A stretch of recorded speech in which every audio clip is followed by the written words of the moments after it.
अगर मैं 1 सेकंड के लिए भी घर से बाहर निकलती हूँ, कमरे से बाहर निकलूँ, तो तुरंत रमा शरण अवस्थी और ये पुलिस वाले मेरे साथ गंदगी करा के ये साबित करने की कोशिश करते हैं कि तुम चिल्लाती रहो, तुम्हें कोई न्याय नहीं मिलने वाला। जैसे कि उस्मा वर्मा ने कहा था कि तुम इधर-उधर जहाँ-जहाँ जाना है वहाँ जाओ, तुम्हारा कुछ होने वाला नहीं है। ये लोग ये दिखाना चाहते हैं कि उस्मा वर्मा के पेटीकोट की ताकत दुनिया के न्याय, कानून सबसे यहाँ सबसे ज़्यादा ऊपर है। यहाँ तक कि मीडिया भी इन लोगों में शामिल, वो सिर्फ फ़ोन करके ये कहते हैं हम आपकी हेल्प कर रहे हैं, ये कर रहे हैं, लेकिन रमा शरण अवस्थी की वजह से कोई मेरी हेल्प नहीं कर रहा है। उत्तर प्रदेश लोक सेवा आयोग के सारे लोग इसमें शामिल हैं, मेरी हत्या की इस साजिश में, मेरे बलात्कार की साजिश में, सिर्फ इसलिए कि इस मैटर को बिल्कुल छोटा साबित किया जा सके।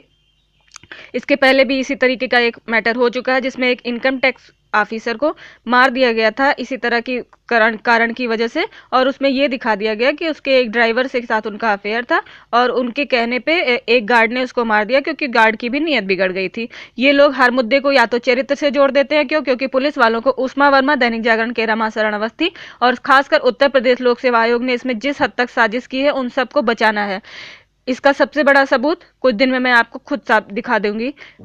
इसीलिए मुझे मारने की साजिश की जा रही है, सारे सबूत को मिटाने के लिए। जहां भी मैं जाती हूँ ऑटो से रूट डाइवर्ट किया जाता है, इसलिए कि जब किसी कोने में ले जाके मेरा सारा सबूत और सामान चोरी करवा लिया जाएगा और उसके बाद कह दिया जाएगा और यूट्यूब से मेरे सारे वीडियो डिलीट करवा दिए जाएंगे। फिर ये कह दिया जाएगा कि ये तो एक छोटा सा चोरी का केस है, आए दिन चोरी होती रहती है और ऐसे ही हो गया। ये सारी चीजें साजिश इस उस्मा वर्मा, दैनिक जागरण के रमा शरण अवस्थी और आयोग के लोगों को बचाने के लिए की जा रही है। किसी को कुछ भी करना था तो सामने से एक, अगर इस स्तर तक की चीजें नहीं होती तो चाहे जो होता, न्यायपालिका मेरा साथ देती हर हाल में। वो ये सोचती कि जिस लड़की ने इतने संघर्ष के साथ सारी चीजें की हैं, सिर्फ अज्ञानता की वजह से किया गया कुछ भी, लेकिन इस उस्मा वर्मा की जलन को पालने के लिए पूरा का पूरा सिस्टम एक हो गया है। इस बेगैरत बच्चलन औरत जिसने अब तक पता नहीं कितनी जिंदगियां बर्बाद की, एक शादीशुदा आदमी से शादी की, दूसरे शादीशुदा आदमी से अफेयर की, रमा शरण अवस्थी के साथ इसका अफेयर है, उसके साथ सोने के लिए रमा शरण अवस्थी मेरी जिंदगी बर्बाद कर रहा है। और मीडिया वाले सिर्फ आएंगे पुलिस वालों के साथ मिलके, क्योंकि पुलिस वाले 1 सेकंड के लिए भी किसी को खड़ा नहीं होने देते हैं। आयोग से, सचिवालय से जितना भी लेटर मेरा भिजवाया गया था, सब मेरे सौतेले भाई आशुतोष से, जो कि मेरे सौतेली माँ के भाई का बेटा है। जायदाद के लिए वो लड़का कुछ भी कर सकता है, उसकी सास, उसकी पत्नी, ये तीनों मिलके मेरे साथ कभी भी कुछ भी करवा सकते हैं। और मेरी सौतेली माँ, ये लोग सब मिलके इस साजिश कर रहे हैं जिसमें मेरे पिता भी शामिल हैं। और ये सारी चीजें इसलिए क्योंकि कानून और पूरी की पूरी पुलिस इस उस्मा वर्मा, संतोष मिश्रा को बचाने के लिए एक साथ है। और मीडिया तो ऐसे लग रहा है जैसे किसी कोठे के दलाल की तरीके से हो गई है, जो हर चीज को इन्हीं लोगों के हिसाब से इंटरप्रेटेट करना चाह रही है। ये मीडिया वालों का ही काम है कि जब सबको हटा दिया जाता है, जब मेरे साथ बदतमीजी होती रहती है, मोलेस्टेशन होता रहता है, तब तो उनके कैमरे नहीं चमकते हैं। लेकिन जब सबको हटा दिया जाता है तो सिर्फ ये कहने के लिए कि कुछ भी नहीं हो रहा है, ऐसा कुछ भी नहीं है। जब 1 मिनट के लिए मैं निकलूंगी, रमा शरण अवस्थी किसी न किसी को यहाँ पे पेशाब करने भेजेगा और ये सब कुछ चौकी इंचार्ज देवकाली के द्वारा करवाया जाता है। और पूरी की पूरी पुलिस टीम इसमें शामिल है। पुलिस द्वारा खुद ये सारी चीजें गंदगी कराई जा रही है। खुद ऑटो वाले से कहा गया था कि आप रूट डाइवर्ट करके उस तरफ से लेके जाइए, क्योंकि उधर अंधेरा रहता है, कम लोग रहते हैं। इसका सबसे बड़ा सबूत यह है कि जब मैं अयोध्या जा रही थी अपने दवा लेने के लिए, तो एक दूसरे ऑटो वाले पे जब मैं बैठी तो उन्होंने रूट डाइवर्ट करवा दिया और ये कहा कि जो है उस तरफ बहुत कीचड़ हो गया है। इससे खुद समझिए कि अक्ल को किसी ऑटो वाले का जो है, और ये खुद पुलिस वाले सिखा के कह रहे हैं। रूट डाइवर्ट करके मुझे अकेले अंधेरे रास्ते से लेके जाया लगा। जब मैंने पुलिस वालों से इस बारे में बात की, वहां लोगों से जाके बात किया, उन्होंने कहा रूट तो अभी तुरंत डाइवर्ट किया गया, इसके पहले तो खुला हुआ था। और उसके बाद इसका मकसद सिर्फ इतना था कि किसी ऑटो वाले से सारे एविडेंस, सारी चीजें और मुझे भी मरवा के एक छोटा सा मुद्दा साबित कर दिया जाएगा और कह दिया जाएगा। क्यों? क्योंकि जितने बड़े लोग होते हैं उस्मा वर्मा, उनको कुछ नहीं करना, सिर्फ दोनों टांग ऊपर करके किसी मर्द को सर्विस प्रोवाइड कर देनी है। जितने लोग को वो सर्विस प्रोवाइड करेंगे वो सारे लोग ये सारी गंदगी कराएंगे। पिछले कितने दिनों में हर आदमी कोई ना कोई बाई चांस मुझे नजर आया होगा, लेकिन रमा शरण अवस्थी, उस्मा वर्मा, श्रीकांत द्विवेदी, ये लोग तीनों लोग मेरे घर के आसपास भी कभी नहीं नजर आए। क्यों? इतना बाई चांस क्यों है कि सारे लोग, सारे पत्रकार बाई चांस नजर आते हैं, सारे लोग नजर आते हैं, पर वो नहीं। क्यों? क्योंकि जैसे जिसके मर्डर की साजिश में जो शामिल होते हैं उनको बिल्कुल क्लीन चिट देने के लिए कि ये तो आपके घर के आसपास भी नहीं। 50 फोन अगर रमा शरण को किसी को कॉल करनी है या कुछ करना तो दूसरे के फोन का इस्तेमाल करते हैं, दूसरे के नंबर का, यहाँ तक कि मुझे बेवकूफ बनाने तक के लिए भी उसने दूसरे के फोन का इस्तेमाल किया था, अपने खुद के फोन का नहीं, सारी जानकारी लेने के लिए। और जिस दिन से उस घटिया आदमी ने मेरी जानकारी ली है, मेरे जीवन को नर्क बना दिया है। उत्तर प्रदेश लोक सेवा आयोग को जब से मैंने मेल कर दिया गलती यहाँ मैं अपनी एक्सेप्ट करूंगी। उस समय वहाँ के चेयरमैन थे प्रभात कुमार सर। जब इन लोगों ने पुलिस वालों के साथ मिलके, मैं इंटरव्यू देने गई थी 17 का, मेरे साथ बदतमीजी करवाई है और मैंने मेल की, उसके बाद उन्होंने मुझे बुलाया था, लेकिन मुझे लगा अब मेरा रिजल्ट बदल नहीं सकता है और मेरी उस समय तबीयत बहुत ज़्यादा खराब थी, मैं जा नहीं पाई। यही एक गलती थी, मुझे हर हाल में जाना चाहिए था, चाहे मेरी जितनी तबीयत खराब थी। अगर मैं फेस टू फेस बैठ के बात करती शायद चीज़ें इतने लेवल तक नहीं आती। उन्होंने वहाँ से जो है फिर जांच के लिए यहाँ से के प्रशासन से संपर्क किया। सांसद लल्लू सिंह, बीजेपी के विधायक और बहुत से लोगों ने फालतू की इन लोगों का पक्ष, ये लोग जो करा रहे हैं क्या उसको एक्सेप्ट करेंगे? हर चीज को ये बता दिया गया कि इनके डिग्री में इशू है, इसलिए वो मैं अर्चना पांडे खुद स्वीकार करूं कि मैंने खुद मुख्यमंत्री जी को अपनी डिग्री निरस्त करने के लिए मेल कर दिया था, इसलिए क्योंकि मेरा जीवन रहेगा। उसके बाद से आयोग इस चीज पे लगा है कि जब मैं वो डिग्री लगाऊंगी तो मेरा सिलेक्शन दिया जाएगा, नहीं तो नहीं। और सिलेक्शन ना दे, ये चीज मैंने बहुत पहले ही डिसाइड कर लिया था जब ये साजिश शुरू हुई थी कि मैं कोई भी नौकरी ज्वाइन करने से पहले इस बात को एक्सेप्ट करके जाऊंगी, क्योंकि मेरे पास किसी पुरुष के सामने, और ये संतोष मिश्रा मेरे ऊपर दबाव बनाने के लिए कि 4 मर्द मेरे साथ सोने के लिए जो चाहे वो करें, इसलिए। और मुझे पता था कि अगर मैंने बहुत पहले डिसाइड किया था कि कोई भी नौकरी ज्वाइन करने से पहले मैं सार्वजनिक रूप से इसको बात को स्वीकार करके जाऊंगी, जिससे जो भी होना है वो सब कुछ क्लियर रहे, क्योंकि मेरे पास किसी से सम्मान से तो मैं सर झुका सकती हूँ, डर के झुकने का कोई विकल्प नहीं है। जहाँ से मैंने पीएचडी की है वहाँ के एक सर हैं, उनसे बात की गई। जब मैंने ये कहा कि मुझे ये तक नहीं पता था कि ट्रेन का रूट कौन सा होता है और मैं गलती से दूसरी ट्रेन पे बैठ गई थी, तो उन्होंने कॉल कट कर दी। क्यों? क्योंकि वो सारे लोग मिलके ये साबित करने की कोशिश कर रहे हैं कि मैं सारी चीजें जानबूझ के की हूँ। मैंने किसी शादीशुदा से शादी करके उसका घर नहीं बर्बाद किया, लेकिन घर के घर बर्बाद करने वाली उष्मा वर्मा बहुत शरीफ है। क्यों शरीफ है? क्योंकि वो मर्दों को सर्विस प्रोवाइड कर दे रही है। दोनों टांग ऊपर करके अगर किसी मर्द को सर्विस प्रोवाइड कर दी जाती है तो आप बहुत शरीफ हो जाते हैं, आप बिल्कुल अबला नारी हो जाते हैं। मर्दों को आप कमरे के अंदर सारी सर्विस प्रोवाइड कीजिए, लेकिन बातें बड़ी शराफत की होनी चाहिए। आप किसी की, और इसीलिए मैं चुप थी कि आयोग को जितना ड्रामा करना है पहले वो कर ले, फिर मैं बताऊंगी साक्ष्यों के साथ हर बात को किसी चीज को इनडायरेक्ट तरीके से टारगेट कैसे किया जाता है। मैं पीजी की डिग्री नहीं दिलाऊंगी तो आयोग में इंटरव्यू में प्री मेंस के एग्जाम तक बस में मोलेस्ट किया जा रहा है, गाड़ी पे गाना बजाया जा रहा है, एक एक जगह पुलिस रूट डाइवर्ट कर रही है। किस लिए? इतना ज्यादा चीजें अगर इनडायरेक्ट की जा सकती हैं। यहाँ तक कि 2021 का मेरा मेंस है, किसी भी कैंडिडेट से आप ये पता करिए कि मेंस की वरीयता प्राप्त श्रेणी में क्या सिर्फ 3 वरीयता का योग्यता दी जाती है। सहायक श्रमायुक्त वाणिज्य स्नातक मांगा जाता है, उसकी भी उसके लिए उन्होंने कोई जो है क्राइटेरिया नहीं रखा, सिर्फ इसलिए कि अब मैं पीजी की डिग्री लगा दूंगी। उसके बाद जब इन लोगों का इस पे भी कुछ नहीं हुआ, मैंने उसको मेंशन नहीं किया, देन क्या किया जा रहा है, एक सेपरेट नोटिस निकाली जा रही है जिसमें कि 4 दिन का गैप खत्म कर दिया गया। क्यों? क्योंकि अर्चना पांडे या तो दे नहीं पाएंगे और देंगी तो फेल हो जाएंगे। इससे क्या होगा, कोई और विकल्प नहीं बचेगा और सिर्फ वो नौकरी ज्वाइन करनी पड़ेगी जिसमें के लिए इतना सारा नाटक करने की बजाय आप क्लियरली डिबार कर देते, प्रॉपर एक्शन ले लेते।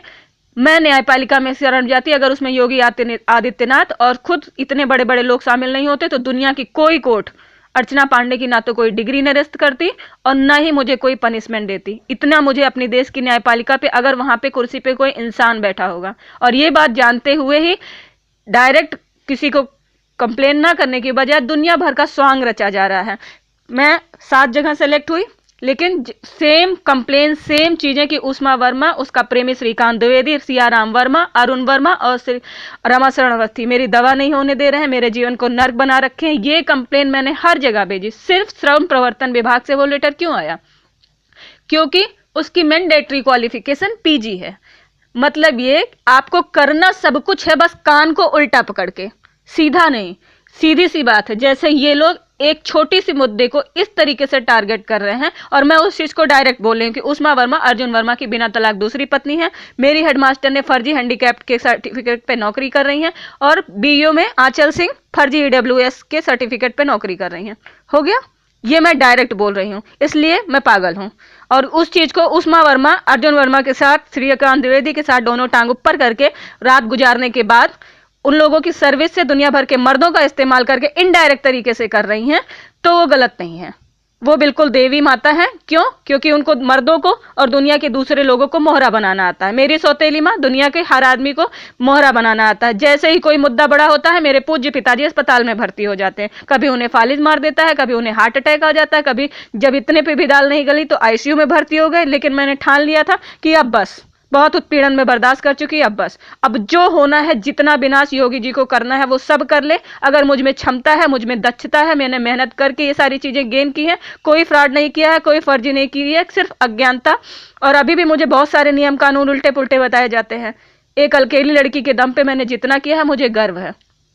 और मुझे नहीं लगता दुनिया की कोई न्यायपालिका का जज अगर उसे घूस पिला के, इतना घूस नहीं पिला दिया और पद और प्रभाव में, तो वो मेरे खिलाफ कोई निर्णय कभी दे ही नहीं सकता था। असंभव, असंभव का मतलब असंभव। और मैं इसको लीगल तरीके से कोर्ट में जाने के लिए तैयार थी, लेकिन लीगल तरीके से कुछ हो ही नहीं रहा। यहाँ पे पैंट खोल के खड़े हो रहे हैं, बगल से टच होते निकल रहे हैं, बलात्कार करने की कोशिश की जा रही। क्यों? क्योंकि इससे एक लड़की कमजोर पड़ जाएगी, मर जाएगी, द केस इज ओवर। कोई कोर्ट नहीं, कोई नहीं। क्यों? क्योंकि मैडम उष्मा वर्मा, मामूली बात है रमाशरण अवस्थी के साथ पेटीकोट उतार के नंगा हो जाना, ये भाषा बड़ी गंदी लग रही होगी, लेकिन जो मेरे साथ करवाया जा रहा है वो शराफत करने आसान। मैं जिस भी वकील से साथ बात करने जाऊंगी, जिसकी उससे बात मुझे बदतमीजी करने की, और ये वकील पत्रकार कितने बड़े दलाल हो चुके हैं। फोन करके जानकारी सारी लेनी है, लेकिन जब आएंगे कवरेज भी तब की जाएगी। क्या इतनी सारी चीजें किसी पत्रकार को नहीं दिखाई दे रही? पीछा करने, जानकारी देने, एक अभिषेक नाम के लोग हैं, पत्रकार हैं, जो रमा शरणावस्थी के कभी मेरे आगे भी घूमेंगे, कोई पीछे भूजेंगे, और एक कोई इम्तियाज करके हैं, जो भी है। सारे लोग अगल बगल घूमने के लिए आ सकते हैं, पर हेल्प के लिए किसी का कैमरा नहीं चमका आज तक। और कभी ये लोग किसी पीड़ित को न्याय दिलाते भी नहीं होंगे, सिर्फ उसको न्याय दिलाते हैं जहां से इनको पैसा मिल रहा होता है।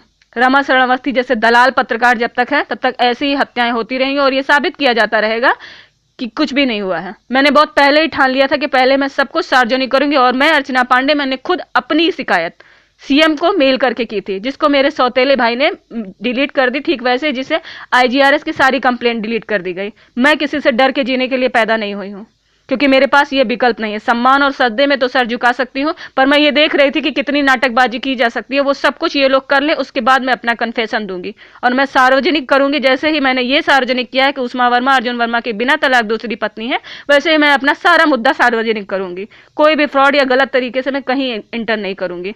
मैंने ना आज तक कभी जीवन में कुछ गलत किया है अपने संज्ञान में रहते हुए। और अज्ञानता इतना बड़ा अपराध नहीं है। आप सबको, पूरी दुनिया को बर्बाद कर रहे हैं, ये ठीक है। वहां कोई क्राइम नहीं हो रहा है। विधि के समक्ष समता कहां चली गई? क्योंकि सारे न्याय योगी जी करवा रहे हैं। कहने के लिए उत्तर प्रदेश लोक सेवा आयोग एक स्वायत्त संस्था है, लेकिन वो हमेशा मुख्यमंत्री के अधीन ही रहती है, और मुझे इसमें कोई समस्या नहीं है। मैं समाज सुधारक नहीं हूं, ना मैं भ्रष्टाचार मिटा दूंगी। यहां तक मैं खुद स्वीकार कर रही हूं कि जब मुझे इतना परेशान किया जाना शुरू हुआ, तो कोई लोगों ने कहा कि ये पैसे का मुद्दा है, अगर आप एबीएसओ को दे देती हैं तो मामला सॉर्ट आउट हो जाएगा। तो मुझे इसमें भी कोई समस्या नहीं। और कोई भी सामान्य विवेक का इंसान ये बताए मुझे कि अगर मैं 2-2 साल अपने बिना वेतन के जी रही हूं, तो क्या मैं पैसे दे के मैटर समझा सॉर्ट आउट करने के नहीं कर सकती थी? पर उनको सिर्फ मेरे साथ रात गुजारनी है, मेरे आत्मविश्वास को कुचल देना है। अगर मैं कॉन्फिडेंस के साथ एक शब्द भी बोल दूं, तो सिया राम वर्मा का मुंह ऐसे भर जाता था जैसे लगता था कि पता नहीं क्या हो गया। इन 4 लोगों को मुझसे इतनी जलन थी। विनय वर्मा, उष्मा वर्मा, अरुण वर्मा और सिया राम वर्मा, इन चारों कुर्मियों ने मेरी जिंदगी बर्बाद की। अगर ये जाति सूचक है तो मैं बता रही हूं कि मेरी जिंदगी इन 4 कुर्मियों ने बर्बाद की, और इनसे ज्यादा जातिवादी, इनसे ज्यादा निकृष्ट आज अपने आप को ये लोग सही साबित करने के लिए दुनिया भर के जातियों का, ठाकुर का, नीलू सिंह का और पता नहीं कितनों का भला करके दिखावा कर रहे हैं। लेकिन सच्चाई ये है, इन चारों से ज्यादा निकृष्ट, इन चारों से ज्यादा जातिवादी, इन चारों से ज्यादा जलनखोर मैंने आज तक कोई नहीं देखा है। और ये चारों डिग्री के मुद्दा तो बहुत बाद में आया जब, लेकिन उष्मा वर्मा बहुत दिन से मुझे परेशान कर रही है, सिर्फ इसलिए कि मुझे आगे नहीं बढ़ना चाहिए। श्रीकांत, ये मैं मान सकती हूँ कि श्रीकांत जो जितने गंदे अफेयर करने वाले मर्द होते हैं, घटिया टाइप के, वो औरतों को फंसाने के लिए तरह तरह की कहानियां सुनाते हैं। तो हो सकता है उसने भी उष्मा वर्मा को कुछ सुनाया हो कि मैंने उनको कुछ कहा या ऐसा, क्योंकि उस आदमी ने तो सामने से मुझे उष्मा वर्मा की फालतू की बकवास बतानी चाहिए थी, कैसे उन्होंने अर्जुन वर्मा को फंसाया, कैसे श्रीकांत को फंसाया। जब मुझे ये बात समझ में आई तो मैंने उस आदमी से उसी दिन दूरी बना ली, क्योंकि वो अगर एक ट्रेनी है तो ये सारी बातें मुझे क्यों बता रहे हैं? Why he is interested to tell me such kind of ridiculous things if I am not interested to hear this? मैंने तो आपसे सिर्फ नमस्ते किया, इसके अलावा कोई बात नहीं की। आप अपनी कहानी मुझे किस लिए सुना रहे थे? शायद इसके पीछे का मकसद आपका जैसे उष्मा वर्मा को यूज कर रहे हैं वैसे मुझे भी यूज करना रहा होगा। दाल नहीं गली तो अर्चना पांडे खराब हो गई, क्योंकि जिसके साथ दाल गल जाती है वो सबसे, हमारे सरकारी और प्राइवेट हर जगह यही होता है, कोड वर्ड होता है। अधिकारी आपको अप्रोच करता है सोने के लिए, अगर आप उसको मान जाती हैं तो आप सबसे कामकाजी, सबसे योग्य, सबसे गुणी, सबसे टैलेंटेड, प्रतिभाशाली, कर्तव्यनिष्ठ हो जाते हैं। लेकिन जब आप उसको नहीं मानते हैं तो ये कोड वर्ड होता है, ये काम नहीं करना चाहती हैं। छुट्टी के दिन मुझे बुला के खड़ा किया जा रहा है, उसके बाद ये कहा जाता है कि मैं विद्यालय नहीं जाना चाहती हूँ। जब मैं नहीं विद्यालय जाना नहीं चाहती तो छुट्टी के दिन मैं स्कूल में जाके क्यों खड़ी हो जाती थी? ये इसलिए क्योंकि उस समय स्कूल अकेला रहता है और मेरे साथ कुछ भी बलात्कार या कुछ भी करवा दिया जाएगा, उसके बाद उष्मा वर्मा कह देंगे कि ये तो खुद से गई थी, क्योंकि इनको तो सिर्फ मुंह फाड़ देना है। ऐसी औरतों का ना कोई चरित्र होता, ना जमीर होता। मैं पिछले 6 साल से इस औरत को भोग रही हूँ और मैं ये कह सकती हूँ कि इससे ज्यादा घटिया, इससे ज्यादा गिरी हुई औरत मैंने आज तक नहीं देखी। जो औरत कोठा चलवाती होगी ना, वो भी इतनी गिरी हुई, इतनी घटिया, इतनी निकृष्ट नहीं होती है। क्यों? क्योंकि वो जो करती है वो खुलेआम करती है। लेकिन हमारा समाज दो मुहा है। यहाँ पे अगर किसी ने मांग में सिंदूर लगा ली, साड़ी पहन ली, करवा चौथ का व्रत रख लिया, तो सारे कर्मकांड करिए आप, लेकिन आप बहुत अच्छे हैं। क्यों? क्योंकि आपकी भाषा बड़ी अच्छी होती है, बड़े सुमधुर शब्द निकलते हैं और आप में संस्कार आगे पीछे से टपकता रहता है, इसलिए आप बहुत अच्छे हो जाते हैं। लेकिन जिसकी आत्मा आप जला के छलनी कर देंगे, उससे ये उम्मीद की जा रही। मेरी ये भाषा नहीं थी, 70 लोगों ने देखा है। मैं सिर्फ चुपचाप सह रही थी और लगातार सह ही रही थी। सिवाय सहने के मैंने कुछ नहीं किया था। सबकी इज्जत बनी हुई थी। न मैं उष्मा वर्मा पे कोई टिप्पणी कर रही थी, ना अपनी सौतेली माँ पे कि कैसे उसने अपने पति को खत्म किया, कैसे मेरे बाप को फंसा के मेरी माँ को मरवाया और मेरे खुद के पिता ने मेरी माँ को जहर दिया था। क्या ये चीजें साबित हो सकती हैं?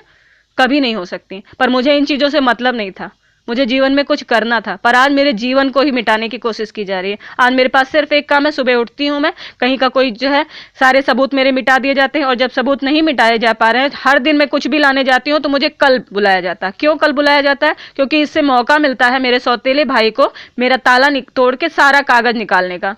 खोल लेता है वो, और उसको खोलने का टैलेंट पहले से ही है। ये सही है क्योंकि वो पापा का पैसा पहले ही निकाल लेता था, लेकिन जो बचा कुचा टैलेंट था वो पुलिस वाले सिखा रहे हैं। ये जब श्रद्धा हत्याकांड हुआ था, रमाशरण अवस्थी बहुत चीख चीख के ये बता रहे थे कि कमरा परिवार की मौजूदगी में खोला गया।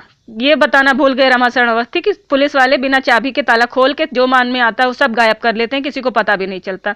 और हर जेल, हर महिला आश्रम, हर पागल खाने, हर वो जगह जहां महिलाएं सरकार के संरक्षण में रहती हैं, उनके साथ रोज रात को बलात्कार ही किया जाता है। एक वो कभी पकड़ में नहीं आता। और जब मर्डर होता है तो ऐसे ही कभी किसी को बीमार करके उसकी जांच नहीं होने दी जाती। अगर मुझे भी किसी ने नहीं बताया होता तो मुझे कभी नहीं पता चलता। लोगों को लगता, मुझे खुद नहीं समझ में आ रहा था कि मुझे बेसिक शिक्षा विभाग ज्वाइन करने से पहले एक भी बीमारी नहीं थी, सिंगल बीमारी नहीं थी। वहां जाने के बाद मैं लगातार बीमार रहने लगी। क्यों? फौज की नौकरी की थी मैंने। अर्जुन वर्मा का कहना है कि इन्होंने इनको 3 महीने ट्रेनिंग दी और कुछ भी नहीं किया और ये वहां पे अपसेट हो गई। ऐसी कौन सी ट्रेनिंग दे रही थी अर्जुन वर्मा कि मैं वहां पे अपसेट हो गई? और कौन सी अपसेट लड़की है जो बैक टू बैक सिलेक्शन लेती है? आयोग को तो प्रतिबंधित कर दिया जाना चाहिए कि वो ऐसी मानसिक लड़की को दे। और हर साल मुझे कोई चीजें रिटर्न नहीं दी जाती। मैं डॉक्टर से मांगती हूँ कि मुझे कौन सी मानसिक बीमारी है, वो नहीं बताया जाता। पुलिस के पास उष्मा वर्मा या किसी ने क्या कंप्लेन की, वो कॉपी नहीं दी जाती। क्यों? जिससे अपने हर स्टेटमेंट को पल पल बदला जा सके, जहां मर्जी हो वहां बदली जा सके। किस लिए उष्मा वर्मा हर उस जगह पे जाके बात कर रही थी जहां मैं बात करती थी? हर उस इंसान से क्यों कॉल करवा रही थी? क्या उद्देश्य था इसका पीछे? मैं जलन रखती थी और ये बात पूरा बेसिक शिक्षा विभाग जानता है। हर एक बंदा जानता है कि जिससे जिससे मैंने बात की, बच्चलन औरत ने उस हर जगह जाके बात की। इतनी घटिया, इतनी आवारा औरत एक ABSA की पत्नी है, और उससे भी ज्यादा गिरा हुआ वो आदमी है जो ऐसी औरत की कायरता के लिए सारी चीजें बर्दाश्त कर रहा, लेकिन एक लड़की की मदद करने नहीं आया। मैंने बहुत सम्मानपूर्ण शब्दों में पहले कंप्लेन करी थी, जिससे वो आदमी अपनी पत्नी को संभालेगा, उसको रोकेगा कि ये जो घटियापन कर रहा है। लेकिन सच ये है कि उसकी पत्नी ना उसके कंट्रोल में है और ना पूरे समाज के कंट्रोल में है, ना विभाग के कंट्रोल में है। पूरा का पूरा विभाग उस औरत के पेटीकोट के कंट्रोल में है। सिर्फ उस विभाग नहीं, पूरा का पूरा सिस्टम, CM, मुख्यमंत्री, सांसद लल्लू सिंह, विधायक, सारे के सारे उस औरत के पेटीकोट के कंट्रोल में है। वो अपनी टांग उठा के जो कह देगी, पूरा पुलिस सिस्टम, पूरा डॉक्टर, मैं जांच कराने जाती हूँ, मेरा सारे रिपोर्ट बदल दिए जाते हैं। मुझसे सम्मानपूर्ण संबंधों की, शब्दों की अपेक्षा की जा रही है। रोज ये घटिया रमाशरण अवस्थी रोज मेरे साथ बदतमीजी करवाता है। नीच आदमी, इससे ज्यादा गिरा हुआ, इससे ज्यादा बलात्कारी, ये तो ऐसा घटिया आदमी है कि शायद अपनी बेटी को भी नहीं छोड़ता होगा। इतना नीच आदमी है जितना मेरे साथ इस आदमी ने 6 साल में इन पुलिस वालों ने करवाया। सच तो यह है कि पुलिस वाले खुद धंधा चलवाते हैं और इससे ज्यादा घटिया, इनसे ज्यादा गिरा हुआ कोई नहीं होता है। पूरी मेरी जिंदगी इन लोगों ने नर्क बना रखी है इस रंडी औरत उष्मा वर्मा के लिए। मैं कह रही हूँ कि इससे ज्यादा रंडी, इससे ज्यादा बेगैरत, इससे ज्यादा बदचलन जिस कोर्ट में जाके पेश करना हो कि मैंने इसमें ये सारे शब्द बोले हैं, जाके पेश कीजिए। ऑन रिकॉर्ड बोल रही हूँ, बोला मैंने, वो तब बोला जब पूरा का पूरा सिस्टम इस औरत के लिए नंगी होने के लिए तैयार होगा। क्या जरूरत थी आयोग को कि वो 1-4 दिन का गैप खत्म कर रहा है? क्या जरूरत थी आयोग को कि वो एक अलग से इंस्ट्रक्शन जारी कर रहा है कि आपको ऑप्शनल सब्जेक्ट में फला फला क्वेश्चन मैंडेटरी तरीके से करना होगा? ये कोई भी बुद्धि विवेक का इंसान समझ सकता है। ये इसलिए कि जो जो मेरे प्लस पॉइंट है उन्हें हटाया जा सके और आप जाके बस वही एक नौकरी। 17 में मेरा चयन होता है रोजगार नियोजन अधिकारी पद पे। नियमतः 3 साल का समय दिया जाना चाहिए और कम से कम 3 लेटर भेजे जाने चाहिए बिना मेडिकल करवाए, क्योंकि मेडिकल मेरी उस समय मेडिकल कंडीशन ठीक ही नहीं थी। तब से लगातार मुझे बीमार ही रखा जा रहा है, तो मैं मेडिकल करवाती कैसे? कभी मेरा इलाज नहीं होने दे रहा जा रहा है, मैं दिल्ली तक जा रही हूँ। फर्जी रिपोर्ट इसलिए दी जा रही है जिससे ये साबित किया जा सके कि मुझे कोई फिजिकल समस्या नहीं है। और कहीं ना कहीं मुझे ये लगता है कि इनके लोग के दिमाग में ये होगा कहीं के उसका मुझे कोई लाभ ना मिल जाए या कोई वेतन ना मिल जाए, या पता नहीं इन लोग के दिमाग पे क्या चलता है, क्योंकि ये लोग तो हर चीज इनडायरेक्ट तरीके से करते हैं। मैं इन लोग का दिमाग कभी नहीं ना समझ सकती हूँ। इतना जरूर समझ में आ गया कि मेरे हत्या की साजिश चल रही है, क्योंकि किसी भी सामान्य व्यक्ति को जो चीजें मेरे साथ की जा रही हैं, हर हेल्पलाइन, हर एक जगह, सीएम कार्यालय, मैंने सीएम सिटी मजिस्ट्रेट को ज्ञापन दिया कि मुझे इस तरीके से ये लोग रमाशरण अवस्थी, श्रीकांत द्विवेदी और उष्मा वर्मा, ये लोग मुझे परेशान कर रहे हैं, मुझे प्रधानमंत्री जी से मिलना है। तो प्रधानमंत्री कार्यालय में क्या किया जाता है, उस ज्ञापन को आईजीआरएस पोर्टल पे डाल दिया जाता है। कौन सा ज्ञापन है जिसे आईजीआरएस पोर्टल पे डाला जाता है? इसके बाद आईजीआरएस पोर्टल से उसको जांच करने के लिए बेसिक शिक्षा अधिकारी को दिया जा रहा है। मतलब मेरे मर्डर की साजिश हो रही है और जांच कौन करेगा? बेसिक शिक्षा अधिकारी। और हर बार मुझे परेशान करके कंप्लेन इसलिए करवाया जाता है कि इन लोगों को क्लीन चिट दी जा सके कि कोई सारे आरोप निराधार हैं, सारे आरोप निराधार हैं। क्यों? क्योंकि पुलिस कभी जांच नहीं करती। सिर्फ एक बार अगर मुझे कुछ भी हो जाए, कहीं भी बलात्कार, मर्डर, कुछ भी, तो मैं कह रही हूं कि उसका जिम्मेदार सिर्फ इस बदचलन औरत उष्मा वर्मा, जो इस धरती की सबसे गिरी हुई औरत है। इससे ज्यादा अमानवीय एक मेरी सौतेली माँ है जिसको सिवाय अपने स्वार्थ के और कुछ नहीं नजर आता। ये दोनों एक दूसरे की फोटोकॉपी हैं। ड्रामा करने में एक्सपर्ट, दुनिया में ऐसा दिखावा जैसे लगेगा पूरे संसार में इनसे ज्यादा शरीफ, इनसे अच्छा, इनसे कोई कर्तव्यनिष्ठ कोई है नहीं। जरूरत पड़ जाए तो जो काम हुआ रहेगा ना, उसको भी दिखावा करने के लिए करने लगेंगे, ये दिखाने के लिए कि बस हम ही कर रहे हैं। पिछले 5 साल में मैंने इस उष्मा वर्मा को कोई काम करते हुए नहीं दिखा, सिवाय श्रीकांत द्विवेदी की गोद में बैठे हुए। उसके बाद आज की डेट में बहुत दिखावा कर रहे हैं कि इनसे ज्यादा कामकाजी पूरे विभाग में कोई नहीं है। ये दोनों औरतें बिल्कुल एक जैसी हैं और इन दोनों से ज्यादा घटिया मैंने आज तक कोई नहीं देखा। तीसरी घटिया है मेरे जो सौतेले भाई की पत्नी और उसकी सास। और वास्तव में इन लोगों, इस उष्मा वर्मा से मिलने के बाद मुझे मर्दों से ज्यादा औरतों से नफरत हो गई है, क्योंकि जितनी घटिया औरतें होती हैं ना, शायद कोई पुरुष होगा। लेकिन सच ये भी है कि ऐसी औरतें पुरुषों को बहुत पसंद होती हैं, क्योंकि उनकी जो वासना की, हवस की भूख होती है ना, वो पूरी हो रही होती है। दुनिया की जो औरत ये भूख पूरी कर देती है, उससे अच्छी औरत कोई नहीं होती है। ना तो कोई नारी सशक्तिकरण कभी हुआ था और ना कभी इस जन्म में होने वाला है, क्योंकि खुद सरकार ही औरत को मजबूत नहीं होने देना चाहती। वो ऐसी औरतों की मदद करती है जो 4 मर्दों को सर्विस प्रोवाइड कर रही होती हैं। ऐसी औरतों के लिए पूरा सिस्टम नंगा हो जाता है, आयोग नंगा हो जाता है, सिर्फ इसलिए इंस्ट्रक्शन जारी किए जा रहे हैं सेपरेटली। कोई भी है, उसके बाद भी मैं कोर्ट जाती रही तो ये दिखाने के लिए एग्जाम होगा बेटा, एग्जाम टलेगा नहीं। सेपरेटली कोविड इंस्ट्रक्शन जारी किए जा रहे हैं। आप मुझे बताइए, कोविड इंस्ट्रक्शन क्या एडमिट कार्ड के साथ जारी किया जाता तो वो बाहर निकलने से मना कर देता कि हम प्रिंट नहीं होंगे? कॉमन सेंस का दिमाग को इस्तेमाल करे कि सेपरेटली इंस्ट्रक्शन एग्जाम के, वो भी तब सेंटर अलॉट होने से पहले ही आप ये दे रहे हैं, इसलिए कि अर्चना पांडे कोर्ट मत जाओ, पेपर होगा तुम। लेकिन अर्चना पांडे पेपर देने तो तब जाएंगी ना जब उनका जीवन बचेगा। जहां इतनी साजिश हो रही है तो सीधी सी बात है, अब तक मैं किसी नौकरी में ज्वाइन किया होता तो उसी इनकम टैक्स ऑफिसर की तरीके, किसी बेरोजगारी, भिखारी, गरीबी इतनी है इस देश में, कोई भी 1 लाख रुपए के लिए करने के लिए तैयार हो जाता कि आप किसी ऑटो वाले, किसी ड्राइवर को, किसी भी अधिकारी को। एक एसडीएम का मर्डर हुआ था, वो तो एसडीएम थे और आयोग मुझे एसडीएम से ऊपर तो कुछ बना नहीं देगा। खुद की बंदूक से ही आप मुझे गोली, कौन सा इंसान है जो खुद की बंदूक से गोली मार के, गार्ड की बंदूक से गोली मार के सुसाइड करता है? न्याय मिल गया एसडीएम को? ना मिला, ना जिंदगी में कभी मिलेगा। कारण यही है, ऐसी मीडिया, ऐसे पुलिस वाले, ऐसे डॉक्टर जो हर चीज का फर्जी रिपोर्ट बना देते। पिछले 6 साल में मुझे कितनी फर्जी रिपोर्टें दी गई हैं, जब मुझे लगातार क्रॉनिक ब्लीडिंग हो रही थी, मेरी जान निकल रही थी, सिर्फ इसलिए कि मैं मेन देने ना जा पाऊं, सिर्फ इसलिए मुझे ब्लीडिंग रुकने की दवा नहीं दी जा रही थी। और उस वक्त मैंने हीमोग्लोबिन की जांच कराई जब मेरे बिल्कुल प्राण सूख चुके थे। वो मेरा हीमोग्लोबिन 13 आ रहा है। ये है हमारे देश का मेडिकल सिस्टम। अगर आपको किसी का मर्डर कराना है तो मैं आपको एडवाइस दे रही हूँ, आपको किसी सुपारी किलर के पास जाने की जरूरत नहीं है। आप सिर्फ 3 लोगों के पास जाइए, एक पुलिस, दूसरा डॉक्टर, और जो बची कुची कसर है वो रमाशरण जैसे दलाल पत्रकारों के पास चले जाइए। इन तीनों को मिलाने के बाद आप कितना भी मर्डर कर डालिए, जितने भी मर्डर, आप देवता बने रहेंगे समाज में, सभ्य और शरीफ इंसान। ऐसे दलाल पत्रकार तो आएंगे जो अगल बगल सबको हटवा देंगे, उसके बाद कैमरे से फोटो खींचेंगे। यहाँ तो कुछ भी बदतमीजी नहीं हो रही, ना कोई गाना बजाया जा रहा है, ना ऐसा कुछ है कि इनको टारगेट करके ही लाइट कट की जाती है। जब मैं मेन 2020 का देने जाती थी तो जैसे ही मैं घर से निकलती थी लाइट कट कर दी जाती थी, सिर्फ इसलिए कि मेरे साथ कभी भी बलात्कार करवाया जा सके, किडनैप। अगर इसमें सरकार की इन्वॉल्वमेंट नहीं है तो मैं 4 दिन मेन देने गई हूँ, चारों दिन बस अड्डे पे एक भी दिन बस नहीं थी। आज तक, अब तक मैंने 10 मेंस दिए होंगे, मेरे साथ कभी ऐसा नहीं हुआ था।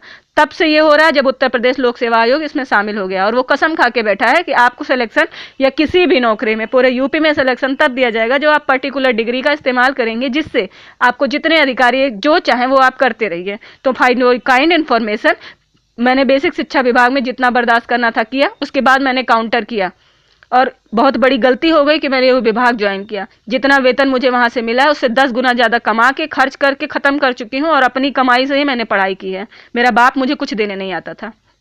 मेरा बाप जब सब कुछ अच्छा हो गया तो मुझे पागल की पदवी दिलाने आया है। यही किया है मेरे बाप ने अपनी बीवी की गुलामी में, यही किया है उस आदमी। हाँ, ये मेरी गलती है कि मैं उसको देख के कोर्ट में जो है कमजोर पड़ जाऊं, वो पीछे हट जाऊं, मरने लगता है तो मुझे फर्क पड़ जाए, ये मेरी गलती है। और मेरी जैसी बेटियों के साथ यही होना चाहिए, जो अपने ऐसे घटिया बाप के बारे में सोचे, उनके पास यही होना चाहिए। मुझे उनके दोनों बेटों की तरह से बुद्धिमान होना चाहिए। जब जरूरत पड़े तो उनको पता है कि उनके दोनों बेटे अच्छे से कुटाई करेंगे, इसलिए उनके खिलाफ कुछ करने की हिम्मत नहीं होती है। इसलिए पूरा का पूरा परिवार, अपनी पत्नी को भी वो जानते हैं कि जो एक पति को मार सकती है उनको भी टपका देगी, इसलिए वो बहुत अच्छे हैं। पूरा सिस्टम ऐसे लोग के सपोर्ट में तो खड़ा हो जाता है। हमारा देश बांग्लादेश से आई तस्लीमा नसरीन को तो सुरक्षा प्रदान कर सकता है, क्योंकि उन्होंने वहां पे अभिव्यक्ति की स्वतंत्रता की थी, और वहां के देश के लोगों का ये मानना था कि इनको मिटा देना चाहिए। पर हमारा देश अपने देश में रहने वाली एक लड़की को सुरक्षा नहीं प्रदान कर सकता। इसमें मुख्यमंत्री शामिल हो गए, प्रधानमंत्री शामिल हो गए, पूरा का पूरा सिस्टम। मैं कहीं भी कॉल करूं, कहीं भी, यहाँ तक कि अदर पार्टी से भी मैंने सपोर्ट लेने की कोशिश की, वहां भी कोई सपोर्ट नहीं। क्यों? क्योंकि शायद सारे लोग ऐसे ही मर्डर करवाते होंगे तो सबकी मिली भगत होती होगी, अदरवाइज कोई रीजन नहीं है इस तरह की चीजों में इस तरह घटिया लेवल पार करने का। अगर वास्तव में आयोग मेरे सपोर्ट में था, वास्तव में मैं आभारी हूं कि उस जो है उन्होंने डेट को एक्सटेंड किया, पर अगर सच में वो मेरी हेल्प करने वाले होते तो वो गंदगी फिर से शुरू नहीं होती। मैं बुक लेने जा रही हूँ, कल आइएगा फिर। और ये सारी चीजें आयोग की इन्वॉल्वमेंट से हो रही है, ये मैं इस दावे के साथ इसलिए कह सकती हूँ कि ये सच है कि ये लोग, सारे लोग मुझे परेशान कर रहे थे, जीने नहीं दे रहे थे। लेकिन जिस लेवल तक पुलिस ने बिल्कुल दिमाग का वो कर दिया है कि अगल बगल पेशाब करना, गंदगी करना, ये सारी चीजें, ये तब से शुरू हुआ है जब से इसमें आयोग की इन्वॉल्वमेंट हुई है। तब जब 2017 में मैंने मेल कर दिया था, ये चीजें तब से शुरू हुई हैं। खुद मुझसे ही कंप्लेन करवाने के लिए 4 लोगों को परेशान करने 25 गाड़ियां खड़ी कर दी जाती हैं। मैं मेंस देने जाती थी, वहां से आती हूँ, कितने घटिया और निकृष्ट लोग हैं ये लोग। वो डीपीआरओ जो इन लोग का साथ दे रहे थे, मिस्टर सत्य प्रकाश सिंह, वो आदमी हॉस्पिटल में अपनी अंतिम सांसें ले रहा था, और ये लोग इतने घटिया आदमी हैं कि उस समय भी जिस जगह पे वो आदमी अपनी अंतिम सांसें ले रहा था, उसी जगह पे मैं मेंस देने जा रही हूँ, बस में मुझे मोलेस्ट करवाया जा रहा है, जाम लगवा दिया जा रहा है कि मैं टारगेट पे पहुंच ना पाऊं। उसके बाद एक लड़की 4 दिन अप डाउन करके मेन दे रही है, और उसमें भी आपको ये करना है कि गाना बजवा देना है, फिर बस अड्डे पे बस नहीं आने देना है, लाइट काट देना है कि आप अंधेरे में जाइए, अंधेरे में आइए। उसके बाद जिस बस पे मैं बैठूंगी बगल में किसी को बदतमीजी करने के लिए बैठा दिया जाना है, गंदे गंदे गाने बजवाने हैं। इतना ही नहीं, घर मेरे जस्ट पीछे बैठा देना। इन लोग को पता है कि मुझे सिगरेट के और दारू, इन दोनों की स्मेल से सख्त एलर्जी है। एलर्जी इन द सेंस कि मैं बिल्कुल टॉलरेट नहीं कर पाती हूँ। जहां भी मैं जाऊंगी तुरंत स्मोकिंग करने के लिए। इसके पहले भी मैंने 10 मेंस दिए हैं, कल नहीं पैदा हुई हूँ मैं, बचपन से लड़की हुई हूँ मैं। मैंने कोई जेंडर ट्रांसप्लांट नहीं कराया है। बेसिक शिक्षा विभाग ज्वाइन करने से पहले भी मैं लड़की हूँ। लेकिन हर आदमी से बात करके, जिसको मैं भैया कह के बात करती हूँ, उससे आज ये कहलाया जा रहा है कि मैंने उसके साथ फ्लर्ट किया है। ये इसलिए क्योंकि मुझे मेरे कैरेक्टर को असेस किया जा रहा है। क्यों? क्योंकि उष्मा वर्मा को शरीफ साबित करना है। उस बच्चलन औरत जिसने मेरी जिंदगी बर्बाद कर दी, मुझे कोई फर्क नहीं पड़ता। दुनिया में हजारों ऐसे सरकारी और प्राइवेट सब हैं जिनके एक दूसरे से अफेयर होते, वो उनकी अपनी निजी जिंदगी थी, मुझे कोई फर्क नहीं पड़ता। वो मैंने इतना संघर्ष इसलिए नहीं किया था कि मैं सबको ये बताऊं कि उष्मा वर्मा किसकी दूसरी पत्नी है, रमाशरण अवस्थी किसके 5वें पति हैं। मुझे इनसे कोई मतलब नहीं था। ना मैं कोई सिस्टम रिफॉर्मर हूँ कि मुझे ये बताना था कि कौन घूस ले रहा है, कहाँ नकल हो रही है, कहाँ क्या हो रहा है। 2014 में भी मेरा सिलेक्शन नहीं हुआ था और मेरा पेपर बहुत अच्छा हुआ था, लेकिन फिर भी मैंने बर्दाश्त किया। और अगर कोई निर्माण कोचिंग क्लासेस का कुर्मी विनय वर्मा अपनी जातिवाद को पालने के लिए, अपनी जलन को पालने के लिए, जो कि डिग्री का मुद्दा तो बहुत बाद में आया है, लेकिन उसके पहले से ही वो आदमी जलन में था और हमेशा से ये बात बोलता था कि इसका सिलेक्शन हो गया तो मुझे बर्दाश्त नहीं हो पाएगा। उसकी जलन के लिए मैं कैसे जिम्मेदार हूँ? ये लोग पागल हैं। एक्चुअल ट्रीटमेंट की जरूरत इन लोग को है, लेकिन समाज में ऐसे लोगों को ट्रीटमेंट नहीं दिया जाता। और सच ये है, जब तक ऐसे लोगों का इलाज योगी जी या कोई भी ऐसा मुख्यमंत्री या कोई भी ऐसा न्यायाधीश नहीं होगा जो स्वतः संज्ञान लेते हुए ऐसी गंदगी को बंद करवाएगा, तो रोज, हर साल, हर दिन एक नया टैलेंट, एक नई प्रतिभा, एक नई क्षमता ऐसे ही खत्म की जाएगी। और मानसिक रोग का इलाज की जरूरत, अगर किसी को परेशान किया जा रहा है और वो आपको गुस्से में कुछ बोल रहा है तो वो मानसिक रोग है, तो इस हिसाब से तो दुनिया का हर आदमी। 2 दिन में उष्मा वर्मा के घर गई, हंगाने लगी, वो कुत्ते के तरीके पिलपिलाने लगी, जैसे कुतिया भौंकती है वैसे भौंकने लगी कि जाओ तुम जो करना है करो, हाँ हाँ हम करेंगे। ये उनकी भाषा थी। मैंने उसका भी वीडियोस पे अपलोड कर दिया है, ऑडियो। इसी को छुपाने के लिए पुलिस विभाग मरी जा रही थी। जब मैंने उसको अपलोड कर दिया, सिर्फ 2 बार में ये हुआ। 4-5 दिन और मैं जाके उष्मा वर्मा के घर, तो उष्मा वर्मा का असली रूप पूरा जिला नहीं पूरा देश देखेगा कि दूसरी बीवियों का जब अपना कोई नुकसान होता है तो उनकी असली रंगत क्या होती है। देखा है मैंने अपनी सौतेली माँ का भी और उष्मा वर्मा का भी असली रूप बहुत अच्छे से देखा। जिस दिन मैं रोती थी ना, बड़ा मजा आता था उस बेगैरत औरत को, उष्मा वर्मा को। मेरे आंसू देखने पे उसकी आत्मा छलनी हो जाए। क्यों? क्योंकि जितनी दूसरी पत्नियां होती हैं ना, साली इतनी पेली गई होती हैं, इतने लोगों से हुरी गई होती हैं कि जब तक ये दूसरों को कष्ट नहीं देती है, इनकी आत्मा शांत नहीं होती। अब यही भाषा बोलूंगी मैं, जब शासन, प्रशासन, पूरी मीडिया सब इस रंडी के साथ देने के लिए मेरी जिंदगी नाश करने पे तुली है ना, तो अब इस औरत के लिए यही भाषा बोलूंगी। मैं वही अर्चना पांडे हूँ जिसने 70 लोगों के बीच सबने देखा है। और अगर मुझे कुछ छुपाना होता, then for your kind information, date सहित बता रही हूं मैं। जब 2015 में हमारी वहां ट्रेनिंग चल रही थी मई में, और इंट्रोडक्टरी सेशन में पीएन तिवारी ने आके ये कहा था कि यहाँ पे बहुत से बच्चे ऐसे भी होंगे जो पीएचडी किए होंगे, तो मैंने भी हाथ उठाया था। मुझे छुपाना होता तो मैं किस लिए ये बात बताती? वहां तो कोई नहीं जानता था। विद टॉपिक मैंने अपना हाथ उठाया था। ये बात उष्मा वर्मा बताना भूल गई। क्यों सबको ये बताया जा रहा है कि अपनी नौकरी की डर से? मैं किसी चीज से डरती नहीं हूं। मैंने अपने जीवन में जो किया है, सीना ठोक के सीएम, पीएम, प्रधानमंत्री, राष्ट्रपति सबके सामने खड़े होकर स्वीकार करने के लिए तैयार हूं। और अगर किसी के साथ रात गुजारे होते ना, तो वो भी स्वीकार कर लेते। पर मुझे जिस चीज में कोई इंटरेस्ट नहीं है, और अगर नहीं है तो ये रमाशरण अवस्थी दलाली खाने के लिए अपनी माँ चौदाएं, अपनी बेटी चोदें, और जितना जो करना है वो करें। मेरे साथ कुछ भी कराने का अधिकार नहीं है। नहीं तो रमाशरण अवस्थी, इस देश का शासन, प्रशासन, पुलिस अपाहिज हो गई है और धंधे पे उतारू हो गई है, इसलिए ऐसे दलाल को सजा नहीं दे रही। नहीं तो ऐसे दलाल पत्रकार को अभी इसी वक्त जेल में होना चाहिए। ऐसे दलाल पत्रकारों की वजह से रोज लड़कियों का बलात्कार होता है, रोज मर्डर होता है, और ऐसी पुलिस की वजह से। और हमारे शासन की, सरकार, प्रशासन, सबके सब अपाहिज हो चुकी हैं, बिक चुकी हैं, अपना जमीर, आत्मा सब बेच चुकी हैं। और अगर ऐसा नहीं होता ना, तो आज अर्चना पांडे की ये दशा नहीं होती। आज मुझे न्याय मिलता। जो सीएम योगी हर एक गंदी चीज में साथ दे रहे हैं, वो ये नहीं करते। खुद यहाँ के विधायक, सांसद इस गंदगी का हिस्सा हैं। ये उस पार्टी के लोग हैं जिस पार्टी के प्रधानमंत्री मोदी जी लोगों से आत्मनिर्भर होने की बात करते हैं। एक लड़की अगर आत्मनिर्भर होकर खुद अपनी चीजें कर रही है, तो अब तक जब तक किसी को ये बात पता नहीं थी, मैं सब कुछ खुद कर ले रही थी, किसी को कोई समस्या नहीं थी। हम भी तो जाने ना, अगर मेरा किसी से रहा होगा तो किसी के साथ तो कहीं देखा गया होगा, या फिर मेरा जितने बॉयफ्रेंड रहते हैं वो मिस्टर इंडिया की तरह इनविजिबल रहते हैं। टेलीफोनिक संवाद से अगर सारी चीजें हो जाती हैं, तब तो फिर दुनिया की कोई औरत शरीफ नहीं बची है। शादीशुदा औरतें भी शरीफ नहीं बची हैं। मांग में सिंदूर भर के 2 बच्चों की माएँ जितनी होती हैं, वो भी शरीफ नहीं बची हैं। अगर इस आधार पे आप किसी के चरित्र का असेसमेंट कर रहे हैं, और अगर मेरा चरित्र जो है उसमें पुलिस को इतना इंटरेस्ट क्यों है कि वो एक ऑटो ड्राइवर तक से मेरा मोलेस्टेशन करवा रहे हैं, इस घटिया रमाशरण अवस्थी को इतना क्यों है? और इसके बाद वो मुझसे सम्मान की अपेक्षा करते हैं। कौन सा कानून है जो ये मुझे ये बता रहा है? मैं वकील के पास जा रही हूँ, वहां मुझसे बदतमीजी कराई जा रही। एक भरे कोर्ट में जो न्याय का मंदिर माना जाता है, एक पुरुष वकील एक महिला को हाथ कैसे लगा सकता है? और महिलाएं महिलाएं तो इतनी घटिया होती हैं कि महिला कांस्टेबल ने मेरे सीने पे मुक्के से मारा। ये अधिकार किसने दिया? मेरी कोई अस्मिता नहीं है, मेरी कोई गरिमा नहीं है, मेरे शरीर में मुझे कोई तकलीफ नहीं होना चाहिए। आप एक फर्नीचर को भी लात मारेंगे तो उसमें से भी काउंटर में आवाज आएगी। जमीन पे भी जब आप उत्पीड़न हद से ज्यादा करते हैं तो उसमें भी आवाज आती है। मुझसे ये अपेक्षा की जा रही है मुझे कोई आवाज नहीं करनी चाहिए। क्यों क्यों नहीं करनी चाहिए? मुझे बस इस सवाल का जवाब पूरी दुनिया से चाहिए, वो सारे दलालों से चाहिए, धंधेबाजों से चाहिए जो इस लोगों का साथ देने के लिए सारी हदें पार करने को तैयार हैं। कि खुद आपके घर में ये होगा और पत्रकार मादरचोद लोग फोन करके केवल जानकारी ले रहे हैं, सारी चीजें कर रहे हैं, करना कुछ नहीं है इन लोगों को। अर्चना पांडे को मिटाने के लिए तो सारे लोग एक हो गए हैं। अभी इतने नंबर पे कॉल करनी है, फिर सीडीआर में ये नंबर दिखाई देगा, तो ये मतलब दुनिया भर की कहानी कर डालना है। जो करना था डायरेक्ट कर लेते, इतनी राम कहानी करने की क्या जरूरत थी? आयोग इतना बड़ा संस्था है, उसको मतलब अपनी मान मर्यादा गरिमा आपने सब खत्म कर दी। लेकिन आप ये नहीं कर सकते थे कि अगर महानता दिखानी थी तो पूरी दिखाते, और ऐसे दिखाते कि मेरा जैसे सिलेक्शन हो रहा था, मैंने जैसे मेहनत करी थी वैसे करने दिए होते।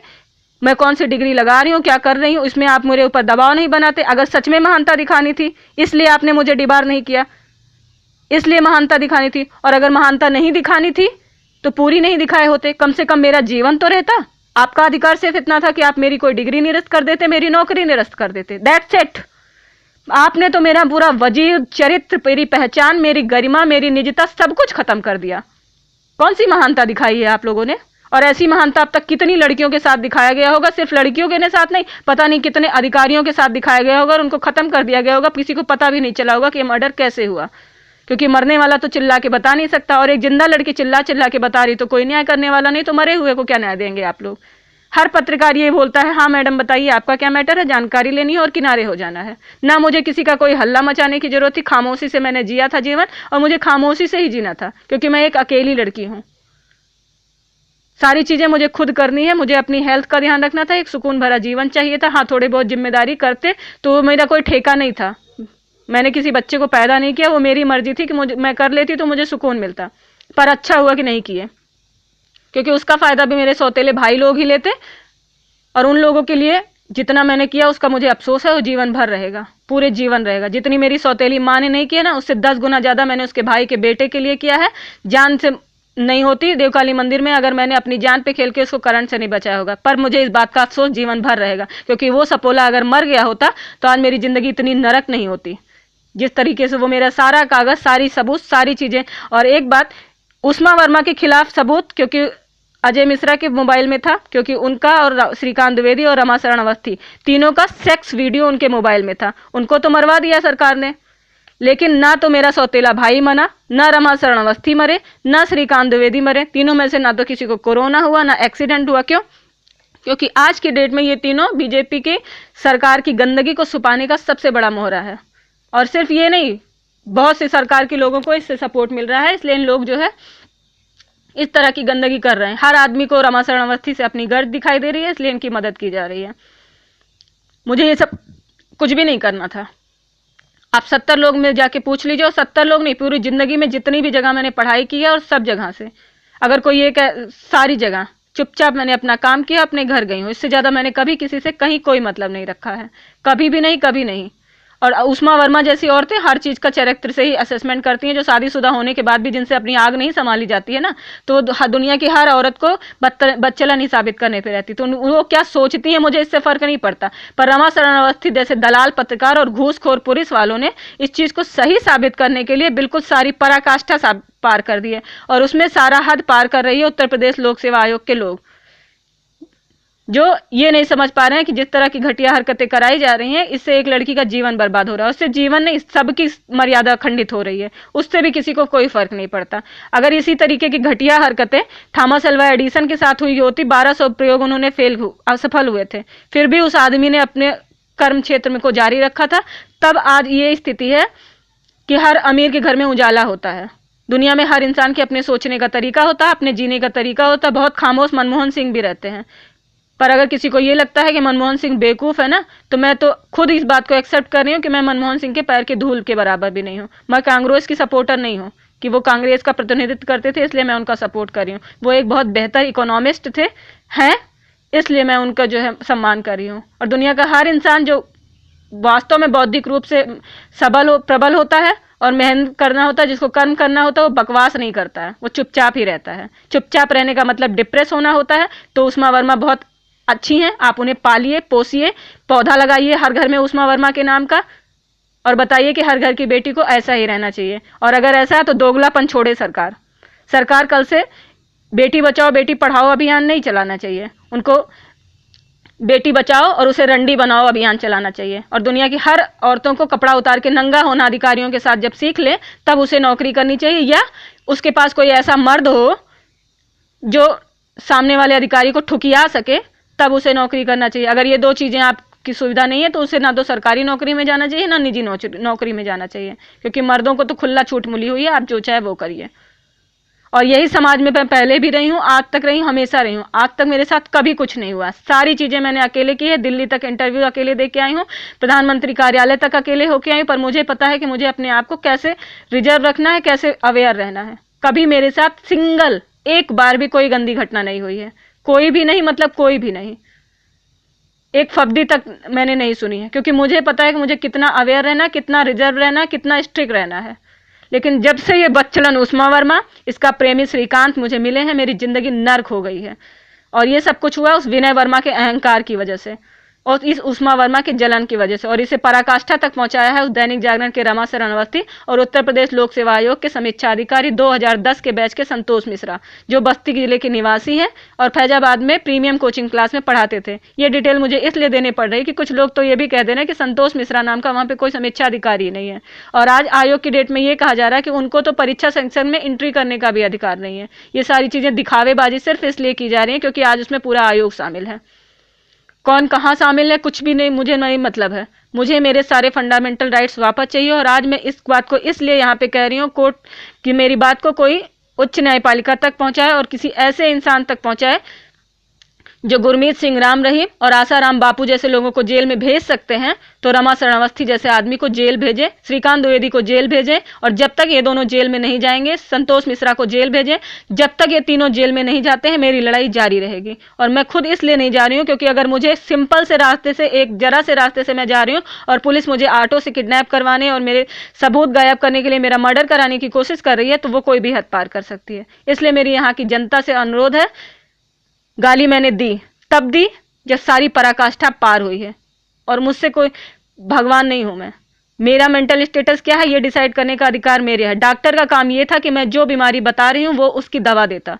सेल्फ इंटरप्रिटेशन का अधिकार किसी को नहीं था, और ये सेल्फ इंटरप्रिटेशन डॉक्टर खुद नहीं कर रहा है। जहां मैं जाती हूँ वहां पे पुलिस और ये उत्तर प्रदेश लोक सेवा आयोग के लोग फर्जी मुझे मेंटल घोषित करवाने के लिए, फर्जी दवाइयां देने के लिए कहते हैं, फर्जी ऑन पेपर। इसके पीछे का मकसद ये है कि जब चाहे तब मुझे मार दे। अगर मैं अपने घर के अंदर चारों तरफ से बंद करके नहीं होती तो अब तक तो निपटाया जा चुका होता। और इसी की साजिश चल रही है कि मुझे किसी ऐसी जगह पहुंचाया जाए जहां ये लोग मेरा रोज मोलेस्टेशन करके पहले अपने अहंकार को तुष्ट करे, उसके बाद मेरी हत्या करवा सके। और वो किसी भी तरीके से हो सकती है, क्योंकि इन लोगों के पास इन सब कामों का बहुत बेहतरीन अनुभव है। दुनिया में हर इंसान के सोचने का तरीका अलग होता है, जीने का तरीका अलग होता है, और मेरे जीवन के तरीके से जब मैं अपने घर में किसी को हस्तक्षेप करने नहीं आ रही हूँ, कभी किसी का मुंह तक देखने नहीं जाती, जिस दिन से रिश्ता खत्म किया है। क्योंकि मेरे लिए रिश्ते का मतलब रिश्ता है, उसमें लाभ और लोभ नहीं, ना कभी था, ना है, ना होगा। मुझे ऐसे रिश्तों का कोई मतलब नहीं है जिनके मन में मेरे लिए कोई सम्मान नहीं, और इतनी नीचता की हद उन लोगों ने पार की है। ऐसे रिश्तेदारों से मुझे कोई मतलब नहीं रखना, चाहे वो मेरा सगा बाप क्यों ना हो। हाँ, खुल के लड़ाई इसलिए नहीं लड़ सकते, कहीं ना कहीं मन में एक मानसिक दबाव आ जाता है, क्योंकि मुझे अपने आत्मबल के साथ जीना है।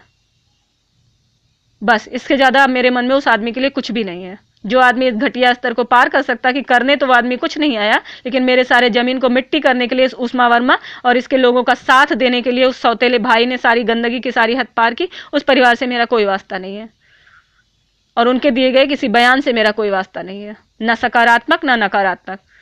हाँ, लेकिन इन उष्मा वर्मा, श्रीकांत द्विवेदी, रमा शरणावस्थी और संतोष मिश्रा, इन चारों को जेल भेजने में जितने लोग मेरी मदद करेंगे वही, और वो मदद, अगर किसी ने मददगार बन के धोखा देने के लिए अब मुझे फ़ोन किया तो मुझसे किसी सम्मान की उम्मीद ना करे। किसी भी नहीं का मतलब किसी भी नहीं। Thank you very much.